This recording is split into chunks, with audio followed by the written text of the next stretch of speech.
Tanggal 16 November pernah bagus pruning kawan, kemudian 10 hari kemudian bagus pruning kembali. Nah, sampai tanggal hari ini itu cepat sekali pertumbuhannya daun seperti ini menandakan daun ini pada umbi sente bercabang ini sangat sehat.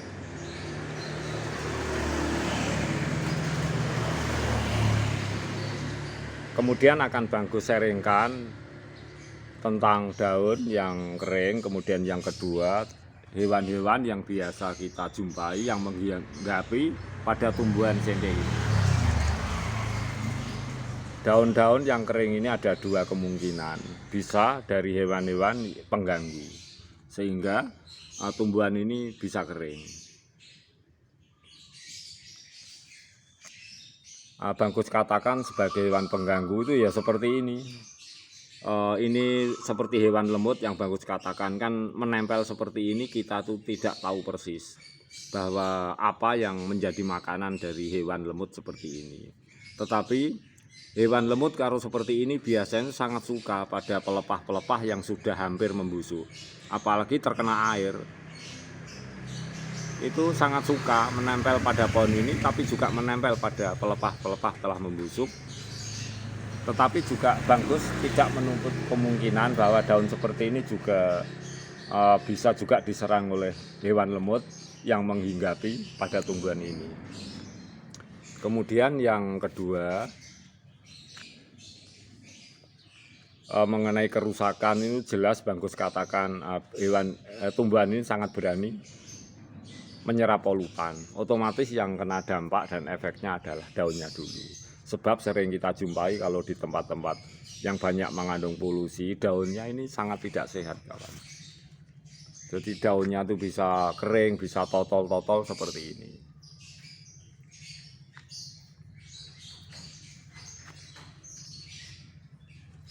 Nah, cocok sekali di tempat sempit, di lahan sempit seperti ini, paling tidak itu membantu agar sekitaran kita itu bersih dari polutan.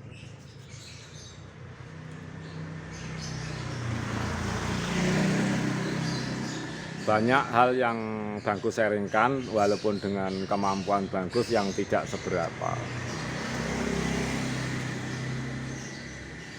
Dan mengenai keunikan pertumbuhan dari tanaman ini, dari sente yang biasa kita dapati cuma akar menjulur, bagaimana manfaat umbinya juga bagus sebut sebagai umbi sente bercabang yang bagus sendiri bentuk, teknik, dengan kemampuan bagus yang apa adanya. Semoga menjadi inspirasi, inovasi, dan manfaat semua untuk terus kita belajar.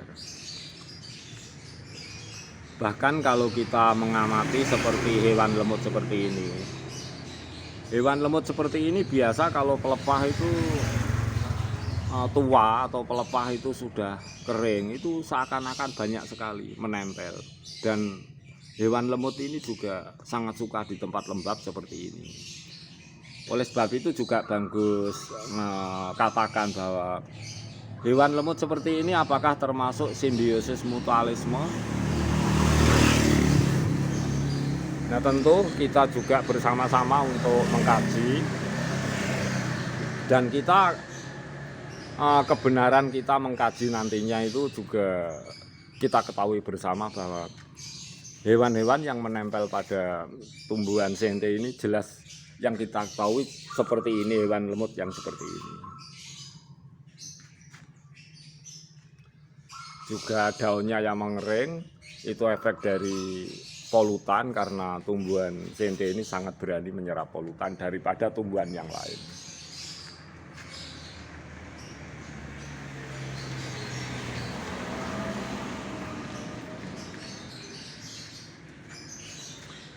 Sekali lagi ya, yang lebih penting daripada itu semuanya, ketika Bangkus menyatakan bahwa tumbuhan ini juga termasuk tumbuhan yang berani menyerap polutan di lahan yang sempit, itu bukan berarti, maaf sekali lagi, Bangkus itu promosi agar tumbuhan ini menjadi laku di pasaran karena berani menyerap polutan. Itu semata-mata Bangkus sharingkan seperti ini, bukan tujuan seperti itu.